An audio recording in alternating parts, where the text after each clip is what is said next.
Kiama ya DCP Musikeri Rigathi Gachagua niko bono haboria wananchi kura sensemo ya Mbeere North county ya Embu kumwako boko Newton Kariuki buna umujumbo bo hasobo chorio bakeboro biri kwaniki omweri obumo chenyoiga nigo hagendere kumwakira hekoko Kariuki buna umura obusomurai oyokurwandra hekeroge kyogwetera so obomo obukwamiria serikali bose United Opposition asatebira aisa gochorwa nerora chekwanekia amagendro na kwanekia serikali ngoikiraniere amagendro aria iganeire go wananchi.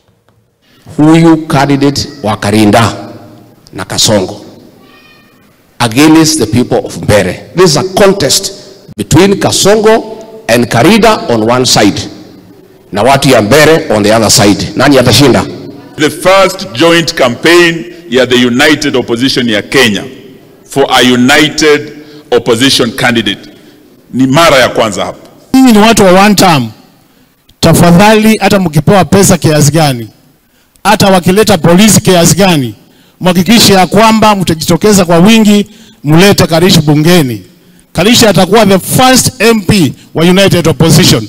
Watu wa Embu na wale wako hapa Kanyombora, familia kama inaanza pale, the next step kufika familia kama hapa ni kuhakikisha ya kwamba tunapenda Karishi, sababu Karishi ana wazazi wengine. Hakuna mwingine atampenda zaidi kuliko nyinyi watu hapa, na ili kuhakikisha kwamba ile mboma ya hapa, sababu nilisikia ulisema kichwa, kuna shingo na mwili. Wale wameshikilia Embu hii, wazee wa kuheshimika ambao ni lazima tushikilie na tusupport